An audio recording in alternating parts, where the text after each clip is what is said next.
Hello guys, नमस्ते अनि राधे राधे। स्वागत छ तपाईँहरूलाई मेरो च्यानल बिनमजी क्रिएसनमा। आज चाहिँ म एउटा अनबक्सिङ भिडियो लिएर उपस्थित भइसकेको छु।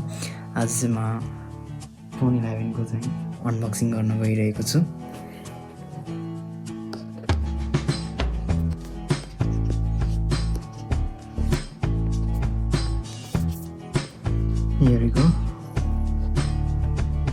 यो रहेको छ हाम्रो आइफोन 11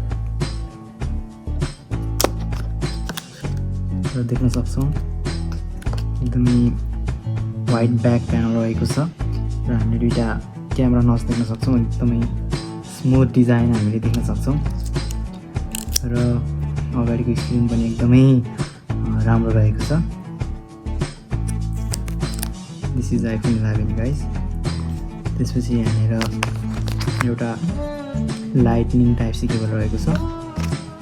त्यसपछि यहाँ युजर गाइड रहेको छ। हामीले ejector pin, this is Apple sticker. त्यसपछि यहाँ एउटा युजर म्यानुअल पनि रहेको छ र एप्पलले चाहिँ ग्लोबल वार्मिङ रिड्युस गर्नको लागि प्याकेजिङमा एकदमै ध्यान दिएको पाइन्छ। त्यही भएर हामी प्याकेजिङमा सकेसम्म कम रिसोर्स युज गरेर चाहिँ इन्भाइरोमेन्ट प्रोटेक्सनलाई फोकस गरिरहेको छ एप्पल कम्पनीले, देख्न सक्छौँ। Let's remove this cover. एकदमै स्मुथ स्लिकी टच रहेको छ यसमा। मेटालिक ब्याक,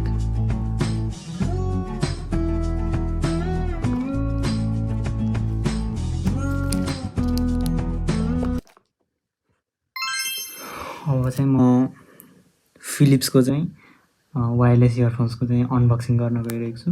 यो चाहिँ ब्लुटुथ सपोर्टेड हो र यसमा टच कन्ट्रोल र एक्टिभ नोइज क्यान्सलिङ पनि रहेको छ।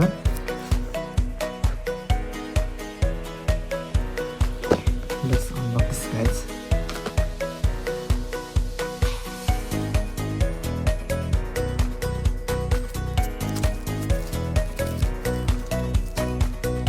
हामी अनबक्सिङ गर्न गइरहेको छ।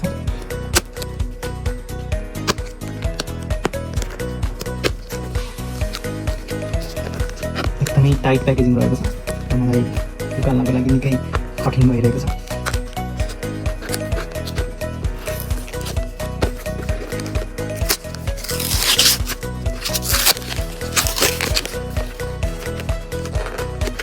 एकदमै नराम्रो तरिकाले म हेरिरहेको छु।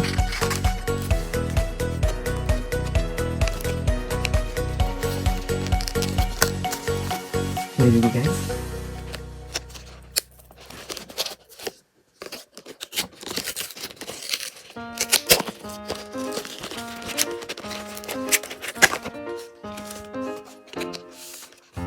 यहाँ हाम्रो इयरपोड्स रहेको छ। यो चाहिँ हामी देख्न सक्छौँ इयरपोड्स र यसमा चाहिँ टच स्क्रिन सपोर्ट गर्ने भनेको छ। मैले चाहिँ स्मार्टफोनमा कनेक्ट गरिसकेको छैन। दिस इज बक्स फर इयरपोड्स र यहाँ चाहिँ यसको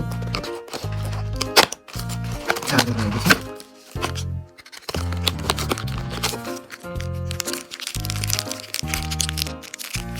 यो चाहिँ हाम्रो टाइप सी चार्जर नै रहेको छ। त्यसपछि यहाँ युजर म्यानुअल रहेको छ।